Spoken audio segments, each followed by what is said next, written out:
Welcome बच्चों। आज हम लोग स्टार्ट करने जा रहे हैं class 9 atomic structure and chemical bonding का पहला लेक्चर, जिसमें हम लोग एटम के बारे में चर्चा करेंगे। एटम कैसे बना है और इस संबंध में क्या सब थ्योरी दिया हुआ है। तो आइए सबसे पहले देखते हैं इंट्रोडक्शन। इंट्रो से स्टार्ट करते हैं। फिल्म की कास्टिंग, उसके बाद कहानी शुरू होगी। तो इंट्रो ये है कि मैटर के सबसे अल्टीमेट पार्टिकल कौन से होते हैं, किस चीज से मैटर बना होता है, इसके बारे में बहुत सारे प्रयास किए गए। Several attempts were made by the different scientist from all over the world. लेकिन इस संबंध में दो फिलोसोफर का महान योगदान रहा है, एक इंडियन फिलोसोफर कनाद और एक ग्रीक फिलोसोफर डेमोक्रिटस। पहले के ऋषि मुनि ही साइंटिस्ट हुआ करते थे और वो दार्शनिक होते थे। इंडियन फिलोसोफर ऐसे भी साइंटिस्ट दार्शनिक ही होते हैं, ऋषि मुनि ही होते हैं। और वो थे महर्षि कनाद। महर्षि कनाद, इन्होंने अल्टीमेट पार्टिकल ऑफ मैटर को परमाणु के नाम से रिकॉग्नाइज किया। परमाणु, फिल्म भी है परमाणु, परम जोड़ अणु। परम का मतलब होता है अल्टीमेट, लास्ट। अणु का मतलब होता है पार्टिकल। तो इन्होंने परमाणु शब्द का जिक्र किया सबसे पहले महर्षि कनाद ने, और इन्होंने कहा कि परमाणु ये जो है सबसे अल्टीमेट पार्टिकल है मैटर का। परमाणु is the ultimate particle of matter.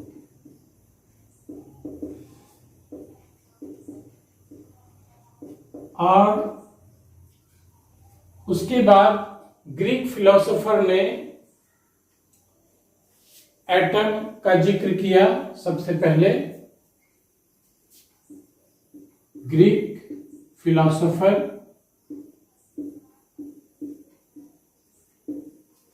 वो थे डेमोक्रिटस। इन्होंने एटम शब्द को रिकॉग्नाइज किया। ग्रीक में एटम का मतलब होता है, ए का मतलब होता है नॉट, और टॉम का मतलब होता है डिविजिबल। मीन्स जो डिविजिबल नहीं है, जिसे तोड़ा नहीं जा सके, दैट इज इंडिविजिबल पार्टिकल, तो उसे एटम कहते हैं। तो atom actually Greek word Atmos से लिया गया है, एटोमोस। तो this one atom, it means the ultimate particle of matter. तो इस तरह से ये बातें हुई अल्टीमेट पार्टिकल के बारे में। परंतु एटम के थ्योरी के बारे में जो सबसे पहला एक सफल प्रयास हुआ, वो डाल्टन साहब के द्वारा हुआ। तो हम लोग देखते हैं डाल्टन्स एटॉमिक थ्योरी क्या कहता है। डाल्टन साहब के द्वारा दिया हुआ थ्योरी बहुत दिनों तक वैलिड हुआ, और आज भी उनके थ्योरी को हम स्टडी करते हैं। हालांकि उनके सारे थ्योरी के जो स्टेटमेंट हैं वो लगभग इनवैलिड हो गए हैं, परंतु एक स्टेटमेंट उनका आज भी वैलिड है, वो है atoms generally take part in a chemical reaction. तो सबसे पहले देखते हैं डाल्टन्स एटॉमिक थ्योरी क्या है। डाल्टन्स एटॉमिक थ्योरी, एटम के बारे में इन्होंने क्या कुछ कहा है। फर्स्ट है इन्होंने बताया है कि atom matter consists of a very small and indivisible particles called atoms. First है matter consists of a very small and indivisible particle जिसे तोड़ा नहीं जा सकता है, indivisible particle called atom.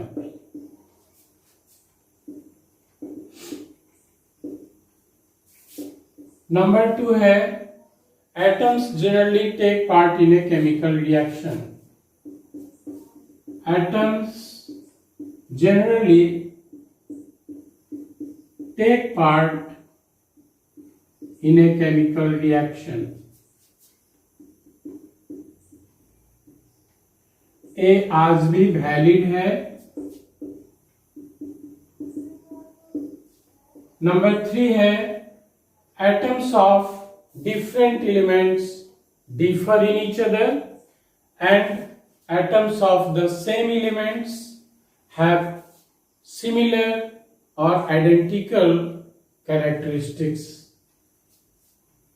Atoms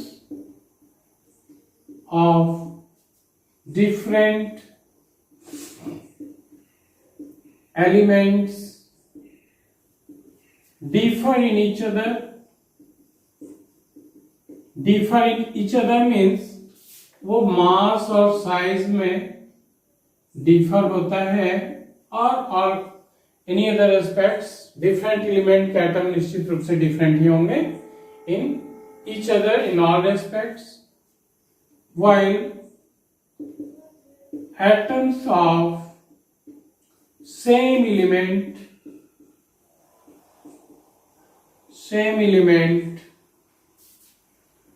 have similar or identical properties in all respects. उसके बाद है एटम्स डिफरेंट एलिमेंट्स के जो एटम हैं वो आपस में कंबाइन करते हैं, कंबाइन करके एक कंपाउंड का निर्माण करते हैं और that will they do so in a simple ratio. Simple ratio में एटम्स कंबाइन करके कंपाउंड का निर्माण करते हैं. तो जैसे आप वाटर का एग्जांपल लीजिए, इसमें हाइड्रोजन और ऑक्सीजन का एक फिक्स प्रोपोर्शन होता है. Now next, atoms of different elements combine in a simple ratio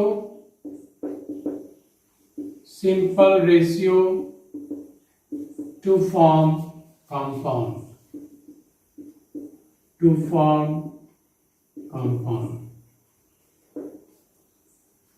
तो इस तरह से एटम डिफरेंट एलिमेंट्स के एटम कंबाइन करके कंपाउंड का निर्माण करते हैं. नेक्स्ट है atoms can neither be created nor be destroyed. Nor be destroyed. Atom को न तो क्रिएट किया जा सकता है और न ही इसे डिस्ट्रॉय किया जा सकता है. परंतु आप देखेंगे atom transmutation of elements, radio activity में आप देखेंगे नए नए एटम क्रिएट होते हैं. उसमें एक एलिमेंट दूसरे एलिमेंट में कन्वर्ट होते हैं. तो रेडियो एक्टिविटी में हम लोग उसे डिटेल्स में भी देखेंगे। और यहाँ चूंकि इसमें बहुत सारे ड्रॉबैक्स हैं, डाल्टन्स एटॉमिक थ्योरी में लगभग मान के चलिए सारे स्टेटमेंट्स ही जो है ये रॉन्ग प्रूव हो गया by on the basis of modern researches. केवल एक पॉइंट जो रह गया है, atoms generally take part in a chemical reaction. इन्होंने ये भी नहीं बताया था कि एटम आपस में क्यों कंबाइन करते हैं, ये भी नहीं बताया इन्होंने कि एटम के इंटरनल स्ट्रक्चर क्या है। साथ में इन्होंने ये भी नहीं बताया कि एटम डिफरेंट एलिमेंट्स के एटम डिफर क्यों होते हैं। So there were so many drawbacks, तो इसे रिजेक्ट कर दिया गया। और आजकल बहुत सारे थ्योरी हम लोग आगे भी देखेंगे। तो एटम कॉन्सिस्ट ऑफ सब एटॉमिक पार्टिकल्स, एटम के अंदर भी पार्टिकल्स है, एटम इज डिविजिबल। और इसके बारे में सबसे पहले जो खबर मिला वो फैराडे के द्वारा। फैराडे ने बताया था कि मैटर और इलेक्ट्रिसिटी में एक संबंध है, रिलेशन है। तो चलिए आते हैं फैराडे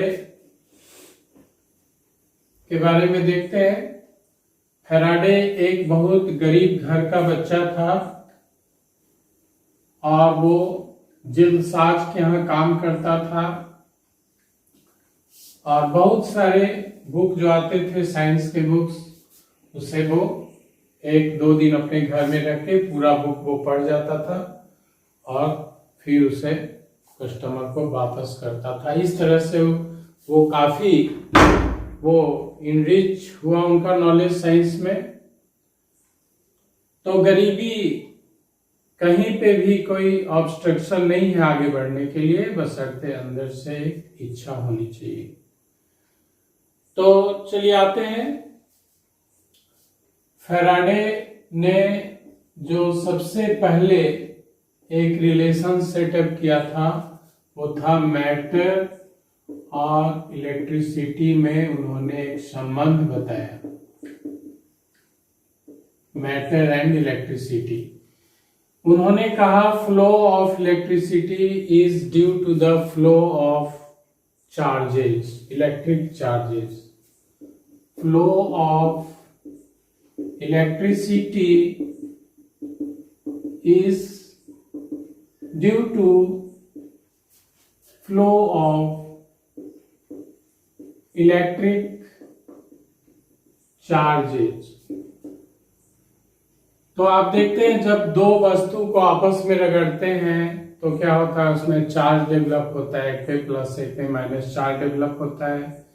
जैसे आप कभी कंघी अपने बालों में रगड़ के देखेंगे और छोटे छोटे कागज के टुकड़े उससे आकर्षित हो जाते हैं, तो दैट इज स्टैटिक इलेक्ट्रिसिटी, उसमें चार्ज डेवलप हो जाता है।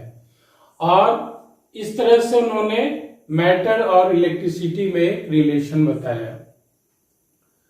तो और ये जो है एक बुनियाद स्थापित करता है कि एटम कॉन्सिस्ट ऑफ सब एटॉमिक पार्टिकल। निश्चित रूप से एटम के अंदर में एक छोटे छोटे पार्टिकल्स हैं। That atom consists of subatomic particles.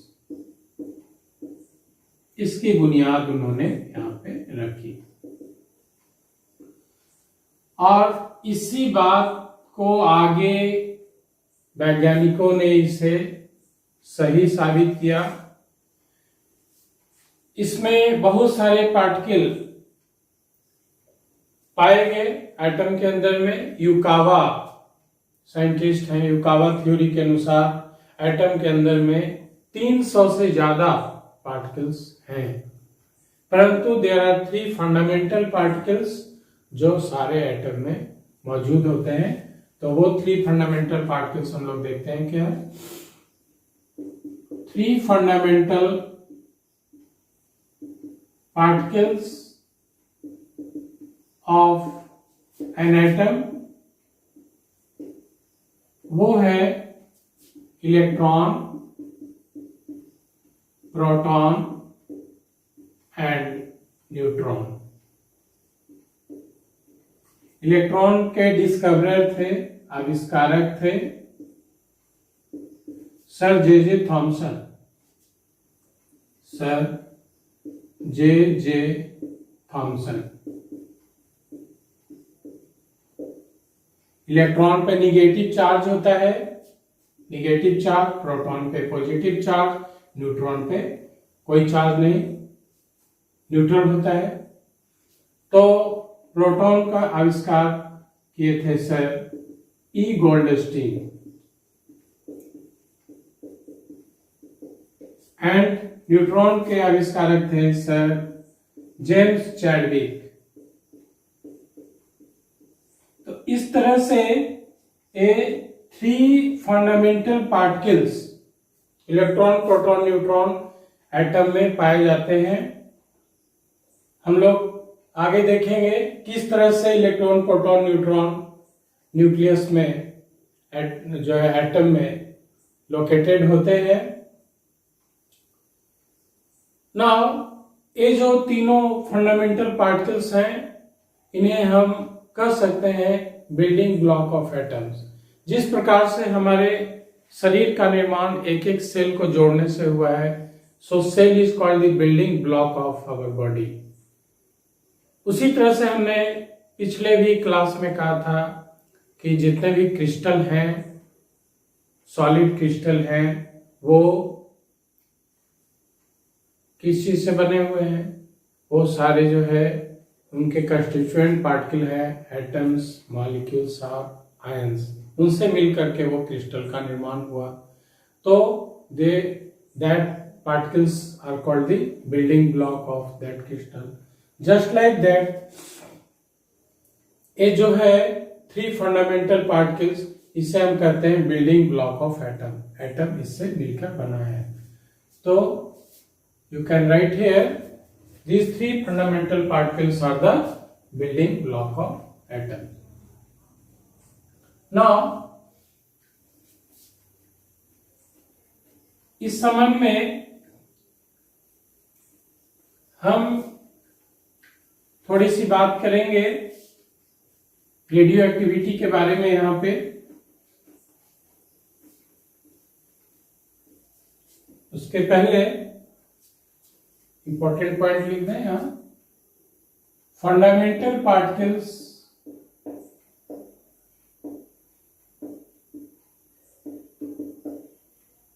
three fundamental particles are called building block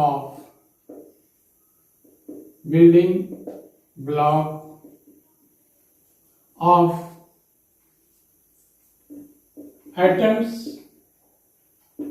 of an element। एक बिल्डिंग ब्लॉक होते हैं। नाउ ए एलिमेंट की चर्चा हमने यहां किया है। एलिमेंट एक्चुअली क्या होता है? Element is actually it is made up of only one kind of atoms.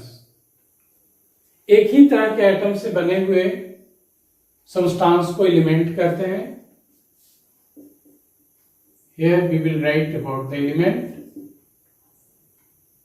the substance, pure substance कहेंगे, the pure substance which is made up of only one kind of atoms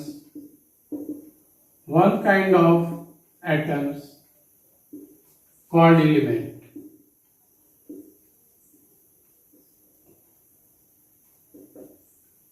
now ये जो element है a decompose या formation into simpler substance नहीं होते हैं। Neither we decomposed and form from simple substances by any other physical or chemical means. Element can neither be decomposed, उन्हें तोड़ करके कोई अलग पदार्थ में नहीं बांटा जा सकता है, neither be decomposed or formed into simpler substances by physical or chemical means या chemical methods.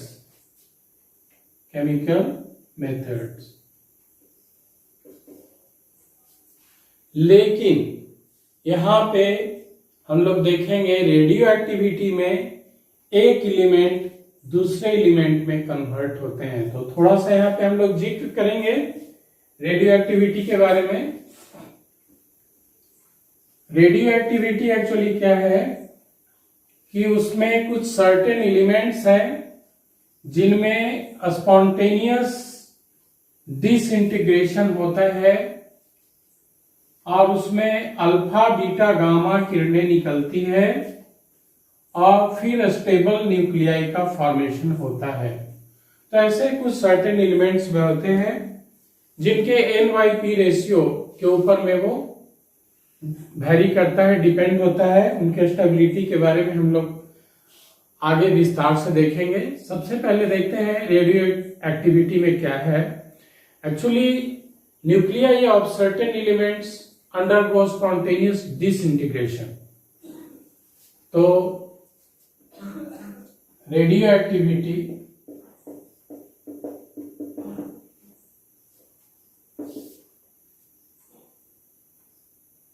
it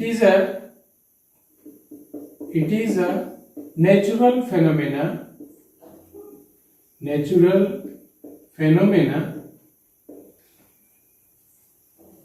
under which some certain elements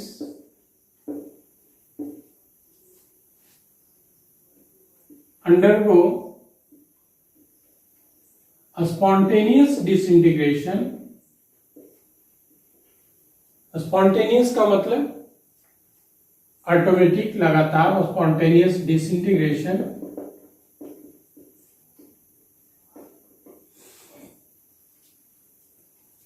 without any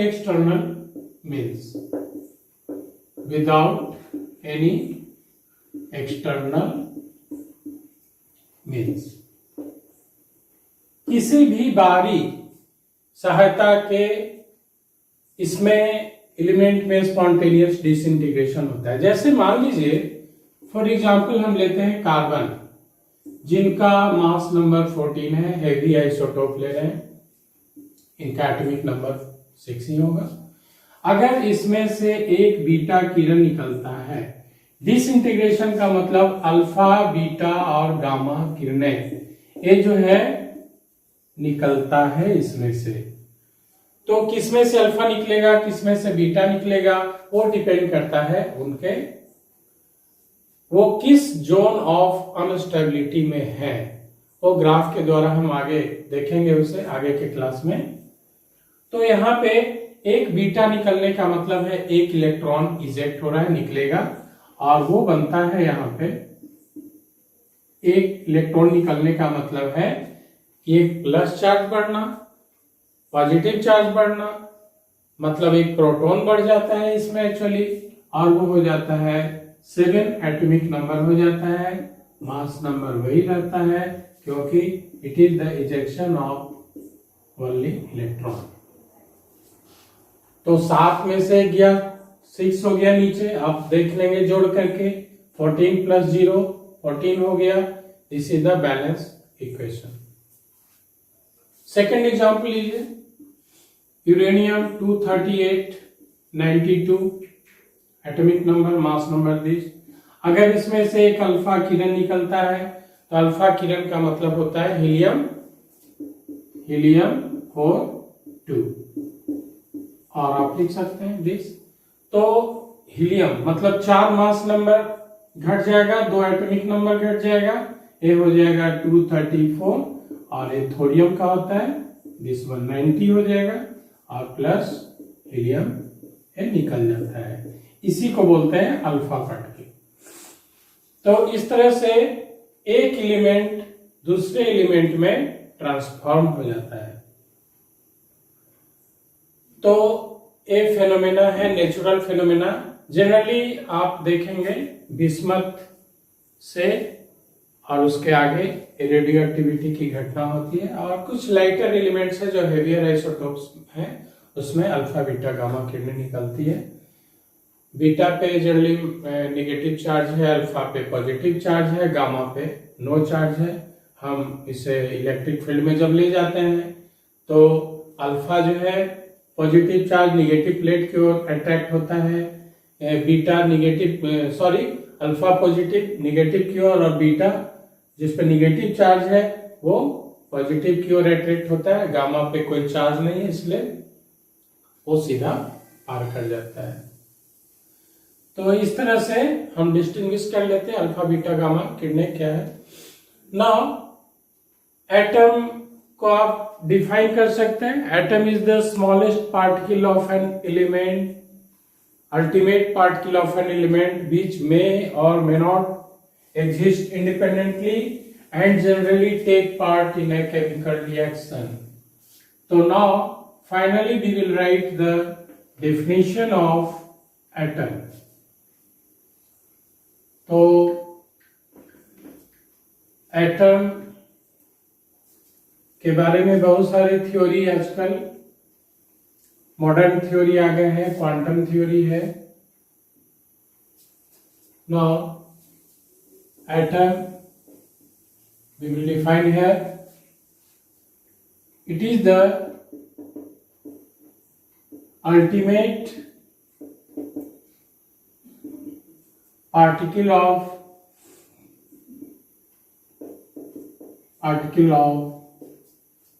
matter which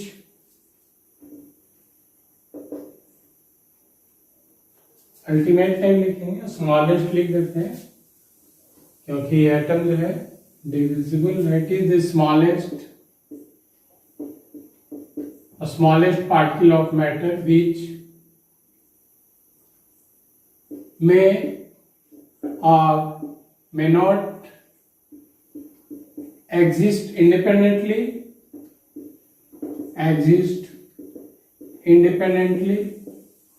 मतलब है ये जो है इंडिपेंडेंटली एग्जिस्ट भी कर सकता है या नहीं भी कर सकता है। जैसे इंडिपेंडेंटली का मतलब है जैसे प्लैटिनम है, गोल्ड है, ये इंडिपेंडेंटली एग्जिस्ट करता है। जितने नोबल गैसेस हैं वो भी इंडिपेंडेंटली एग्जिस्ट करते हैं, नोबल गैसेस। और बाकी जितने सारे एटम हैं, एलिमेंट हैं, वो किसी न किसी से कंबाइन किया हुआ रहता है। सो which may or may not exist independently and generally takes part in a chemical reaction,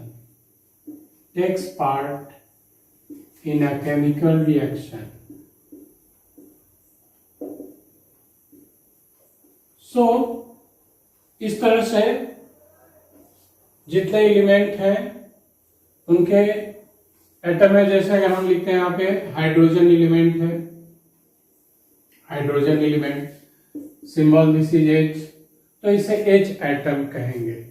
उसी तरह से सोडियम एलिमेंट, उनके एटम Na, सिंबल जो है बहुत सारी चीजों को सिग्निफाई करता है। इसे हम प्रीवियस वीडियो क्लास में भी आप देख सकते हैं, वो सारे सिंबल के बारे में भी सिग्निफिकेंस हम लोगों ने डिस्कस किया है पहले। तो now students we will meet in the next video class with a very much interesting new topic. Electron का कैसे आविष्कार हुआ है, प्रोटॉन का कैसे आविष्कार हुआ है, न्यूट्रॉन कैसे आविष्कार हुआ है, उनके बारे में डिटेल एक्सपेरिमेंटल भी हम लोग देखेंगे। So okay bye, thanks.